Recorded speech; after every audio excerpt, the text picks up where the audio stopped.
warahmatullahi wabarakatuh. Perkenalkan, kami dari kelompok 5 akan menjelaskan sedikit tentang fibromialgia yang merupakan salah satu penyakit dari sistem muskuloskeletal, dan ini merupakan pemenuhan tugas kami pada mata kuliah fisiologi patofisiologi. Yang pertama akan dimulai dari definisi dan prevalensi penyakitnya. Definisi dan prevalensi fibromialgia adalah diagnosis yang diberikan kepada individu dengan nyeri muskuloskeletal kronis yang menyebar luas tanpa penyebab alternatif seperti inflamasi atau kerusakan jaringan yang dapat diidentifikasi.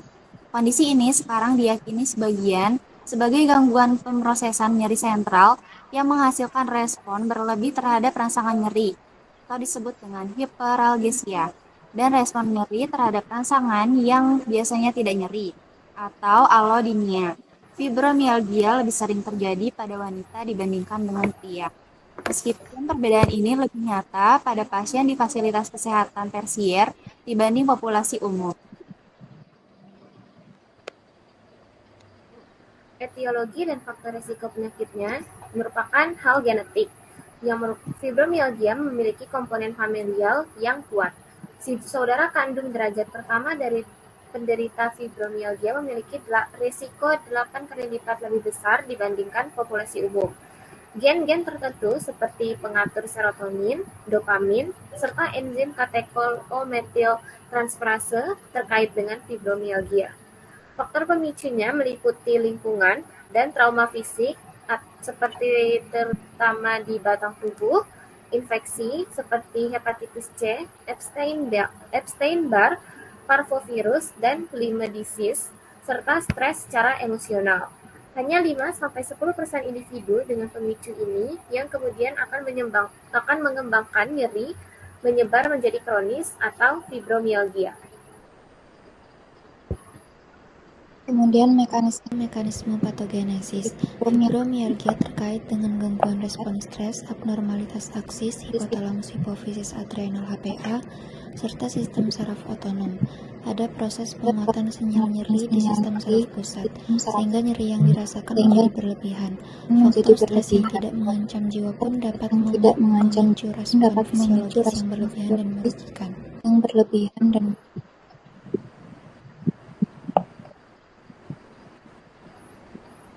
Kemudian ada gejala dan tanda. Gejala utamanya adalah nyeri muskuloskeletal menyebar yang sering berpindah-pindah, disertai kelelahan, gangguan tidur, kelemahan, masalah konsentrasi atau memori, perubahan berat badan tanpa sebab, intoleransi panas atau dingin, kaku di pagi hari, dan bengkak subjektif pada ekstremitas. Pada pemeriksaan fisik, sering hanya ditemukan nyeri tekan pada titik tertentu atau OBJ. Tata laksana terapi obat itu ada 4, yaitu yang pertama ada antidepresan trisiklik, yaitu ada amitriptilin dan siklobenzaprin. Yang kedua inhibitor ambilan ulang serotonin norepinefrin, yaitu ada duloxetin dan milnaspiran. Yang ketiga ada ligan saluran kalsium, yaitu pregabalin dan gabapentin. Dan terakhir ada tramadol, yaitu moderat. Kemudian ada tata laksana terapi non-obat. Yang pertama itu ada latihan aerobik. Yang kedua itu ada terapi perilaku kognitif atau CBT. Kemudian yang ketiga ada edukasi pasien. Yang keempat itu ada terapi multidisipliner. Terapi dengan opioids, NSAIDs, kortikosteroid, dan benzodiazepin itu tidak terbukti efektif. Untuk selanjutnya yaitu adalah pencegahan dengan manajemen stres dengan baik seperti latihan pernapasan dalam atau meditasi, dapatkan kualitas tidur yang baik, berolahraga secara teratur, dan pertahankan gaya hidup yang sehat.